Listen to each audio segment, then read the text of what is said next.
Hello there, friends. Welcome back to another episode of Generation Tech. My name is Alan.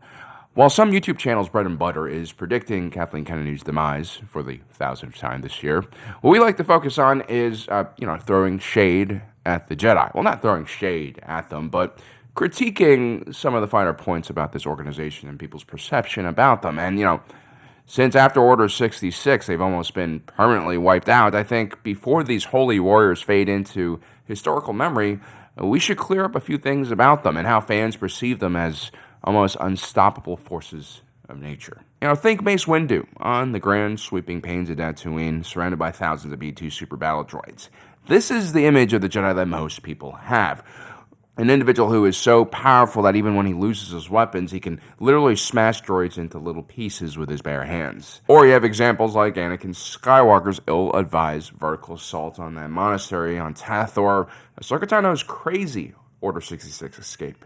This is all superhero-level activity. We also witnessed Jedi doing some crazy things, like, Qui-Gon Jinn becoming one with the Force and maintaining consciousness even after death, or Yoda literally absorbing lightning into his hands. Then there's Ki-Adi-Mundi, who went to the convenience store for death sticks at least half a dozen times and never came back, and still somehow doesn't have to pay child support to his 4 wives and 7 kids. Can you do something like that? I know I can't. And I think the average Jedi probably also can't, and that is because the individuals we're witnessing here, these extraordinarily powerful individuals, are outliers even within the Jedi Order themselves, who have special powers and circumstances that allow them to act in the way they do. For instance, Ki-Adi-Mundi is a Sarian, and his species don't procreate enough, and so it was his duty to make all those kids and leave them fatherless.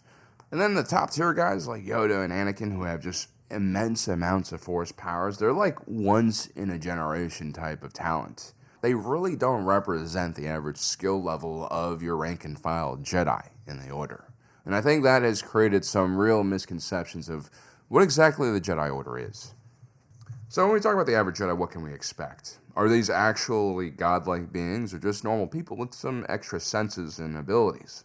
Well, to even be considered eligible for recruitment, one has to have a certain level of Force sensitivity. And that can be measured through one's midichlorian count in their blood. Midichlorians are these tiny microorganisms that serve as a conduit between a Force user and the energy field. But that's just one part of the equation, the genetic part. Midichlorians alone don't make you a powerful Jedi or an invincible deadbeat dad. For instance, Anakin Skywalker had a much higher midichlorian count than his old master, Obi-Wan Kenobi, but he still couldn't take the high ground from him when they dueled. What's equally as important as one's midichlorian count is their self-control and mental discipline, their ability to quiet their minds even in the most chaotic storm and concentrate on the Force. You're a great warrior, Anakin. But you'll need to prove yourself as your undoing. That's the other half of the equation I don't think we think about, nearly as much, because it's boring. We want to know about midichlorian counts, how much Force powers you have. We don't want to know about how patient you are, or how disciplined you are, or how good you are at learning things properly. But if you take a look at the journeys of individuals like Cal Kestis or Kanan Jarrus, 2 Order 66 survivors, these are perfect examples of relatively powerful Force users who developed mental blocks, most likely caused by the trauma of Order 66, and this severely decreased their ability to connect to the Force.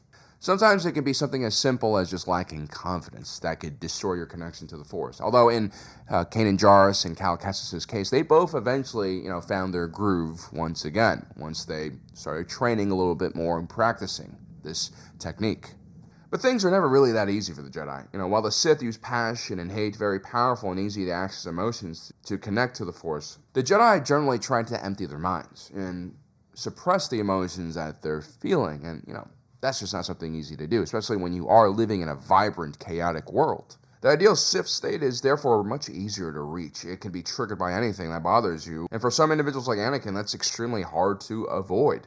Whereas the ideal Jedi state requires a great deal of training and control over one's emotions so that they can get to this meditative flow state where they are one with the Force. This takes a lot of time to perfect. The problem is, all Jedi might have midichlorian counts that are kind of high, but they don't all have the same personalities, and some individuals just aren't born calm or in control of their emotions, and therefore it will be harder for some individuals to control their force powers, and it will be more natural for others. I also have to say, whenever you give someone this type of power, it doesn't necessarily make you a good or bad person. It oftentimes accentuates your character traits. So if you are a good and honest person, you become more able to use that power to, fulfill those desires. And then if you are a selfish and greedy individual, well, giving power to that person could lead to some pretty bad situations.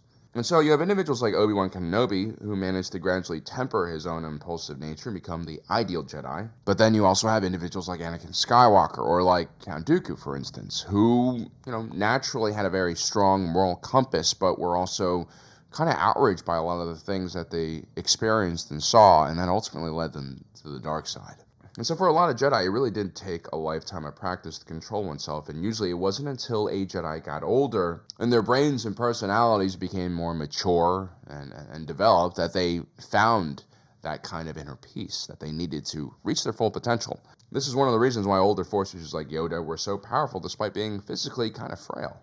Now, Jedi training, especially during the Golden Age of the Republic, would have most likely taken place inside the protected confines of the Jedi Temple. This training would have been done removed from a real-world environment where plenty of stress and stimulus could, shatter your connection to the Force. It's one thing to connect to the Force in a quiet room with dim lights. It's a completely different thing to have that same kind of connection when you're in a crowded level in the Coruscant Underground. And then there's even more stressful situations like a firefight or some kind of brawl. And so the crazier the environment is, the harder it is going to be for a Jedi to properly use the Force. And so I think a lot of Jedi were in for a rude awakening once they left the confines of the Jedi and started, using the Force in more real-life situations. And it took a lot of practice, but a lot of people did desensitize themselves from outside stimulus, even dangerous things like blasters flying around or vibro swords. And, a percentage of Jedi became very confident with using the Force, even in the face of deadly Force. And we take a look at how calm Kenobi was when he faced General Grievous and all those spinning blades. That takes decades of training and discipline. But of course, skills vary. I mean, if we take a look at your typical Jedi youngling like the Ithorian Genodi, during his gathering ceremony where he gets his first lightsaber crystal, he has to overcome his fear, and that comes in the form of a scary ice sculpture. Now, this is not to judge Genodi. I mean, he's a kid. He's supposed to be afraid of these things. It's perfectly natural. If anything, I'd question the Jedi for even doing this type of training. I think they're a little too advanced when it comes to using kids. But as you can see, there are different levels to this type of skill. In those early years, it's not easy for a Force user to confidently call upon the Force. This is why the Trandoshans during the Clone Wars loved capturing Jedi Padawan and hunting them in the woods. These Padawans still had some powers of their older counterparts, but they couldn't consistently call upon them, and therefore they're very vulnerable to adults with lethal weaponry. This is why Padawans are rarely deployed without an older Jedi Knight or a Jedi Master. Their skills in the Force are way too raw. But here's the thing, even talented, trained Jedi Masters and Jedi Knights can fall in combat against pretty mundane foes. A well-trained Jedi can fall apart in a moment's notice if they're not capable or placed in a bad situation they're not prepared for. I mean, take a look at the duel between Qui-Gon Jinn and Darth Maul. Qui-Gon Jinn, up until this point, was considered one of the most skilled duelists in the Jedi Order, but he made a rookie mistake when fighting Maul on Naboo. He didn't conserve his energy, and as a result, he exhausted himself using his acrobatic Ataru form, which of course would lead to his demise. Which kind of leads me to my next point. I mean, the Jedi were always unwilling to use their full power. The Sith were kind of right to mock them for this, especially in combat situations. Although their extreme use of the dark side made them slaves to their emotions, which is probably even worse. But yeah, the Jedi typically were not a very militaristic organization, and that preparedness for war reached a low after the Ruusan Reformation. First, there was the demilitarization of the Jedi Order and the removal from military positions, which, in the long run, was probably a good thing. But soon after, without Sith Lords to fight, a lot of Jedi became involved in galactic politics, as they tried to set into their secondary role as Guardians of the Republic. Soon the Jedi Order became more focused on political affairs of the galaxy, and were serving more as diplomats and peacekeepers for the judicial forces than actual warriors against the dark side. As they switched their role from monk-like warrior to essentially public servants, there was also a shift in how the Jedi trained themselves. And so this was no longer, a religious or spiritual organization dedicated to the Force. It was now a paramilitary organization that was protecting the Republic.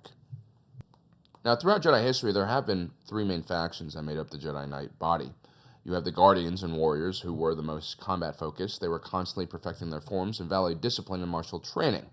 Then you had the Sentinels, who lived amongst the people of the galaxy. They looked into solving disputes and stopping local crime. They were more balanced, jacks of all trades who used the Force in any way to help the people at the local level. Then you had Jedi Counselors, who were mainly focused on the sciences or diplomacy. These individuals usually relied very little on active combat and weren't really that focused on lightsaber or martial training. And during the 1,000 years of peace leading up to the Clone Wars, the Counselor faction of the Jedi Order became increasingly powerful and relevant, to the point where they started shifting the culture in the Order. Because of the more peaceful nature of their job, these Jedi Counselors were quite different in their daily routines when compared to the rest of the Order. They simply did not put a lot of importance in lightsaber training or physical training for their bodies. As a result, many of these Jedi Counselors also preferred Form 6 Niman, known as the Moderation Form or Diplomat Form.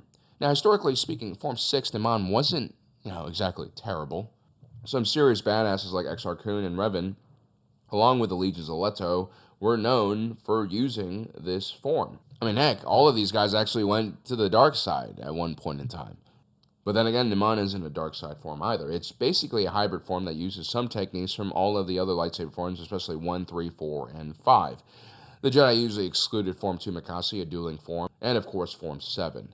Not that it helped at all, from preventing Exar Kun and Revan from falling to the dark side. Now, because Niman practitioners never really focused on one lightsaber form over the other, they also were known to use their Force powers to supplement their lightsaber abilities. Now, obviously, during Revan and Exar Kun's time, one simply couldn't just master Form 6 and be the most powerful fighter on the battlefield. It was more of a mindset than anything, that every form is available for you to use. Exar Kun and Revan both fought in massive galaxy-wide wars and led massive military forces themselves.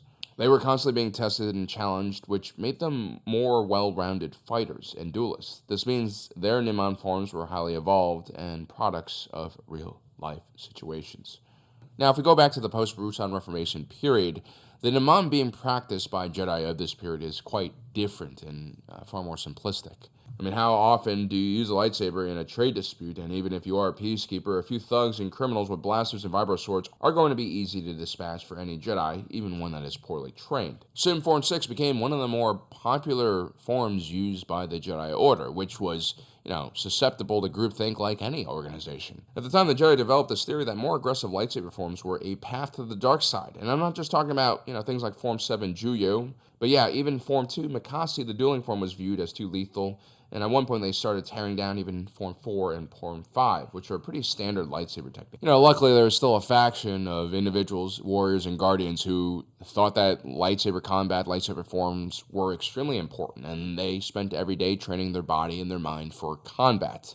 You had individuals like Mace Windu, for instance, who was, inventing new crazy lightsaber forms. But then the Clone Wars started, and the faction of Jedi Counselors who believed that a Jedi's role didn't really include violence or the usage of a lightsaber as well, they had a very rude awakening. In the first large-scale battle of the Clone Wars, the Jedi would end up sending a strike team of 212 of their best Jedi to arrest Count Dooku and stop his droid factory on Geonosis. 212 Jedi would engage the enemy at Petronaki Arena, and roughly 20 or so survived. Not surprisingly, every single Jedi who preferred Form 6, including several Jedi Masters, all perished, mainly because of blaster fire. The handful of survivors who did make it were all very proficient in various forms of lightsaber techniques, including Form 3, or the defensive shell technique, which is terrific against blaster bolts from multiple directions. Although I do have to mention, Coleman Trebor, who is a dinosaur with 360 vision thanks to his weird reptile eyes, was a master of Form 3, but he still was defeated by Jango Fett. This guy actually sat on the High Jedi Council and was considered one of the most powerful fighters in the Order. You can either believe the Jedi propaganda here, that Coleman Trebor with his tiny little dinosaur arms was indeed one of the most proficient fighters in the Jedi Order, or you can view the Jedi Order as what they were. An organization that's remained unchallenged for way too long, and, an organization that started to believe in its own BS. In a lot of ways, I think the Jedi remind me of, some of these more ancient Chinese kung fu schools, where they have all of this tradition, these really cool techniques, some of which are actually quite powerful, but are they practical for battles? Or are they practical for MMA competition or for a street fight?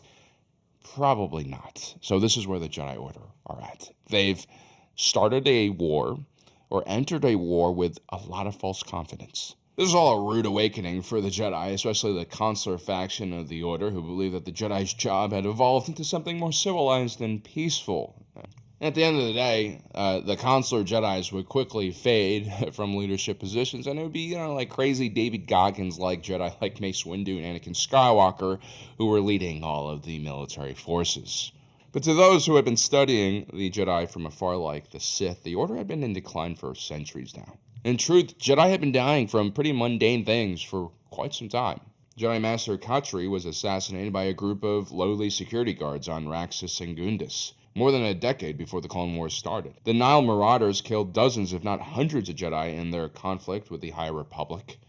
And then, of course, we mentioned Chimere wiping out that entire Jedi strike team like it was nothing. And again, this wasn't just about the Jedi turning away from their warrior legacy. It really was about arrogance, that any organization that's been in power for so long and that's remained unchallenged for so long will develop some pretty big blind spots. As an American, I think this is a very, very relevant lesson, especially now. I think that is a brilliant lesson for George Lucas to impart to us.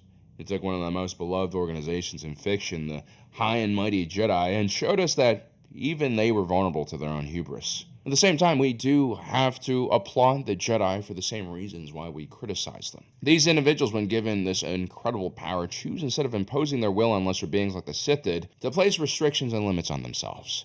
This makes them pretty wise. This is why, despite being an extreme faction like the Sith, I've always considered the Jedi a lesser evil.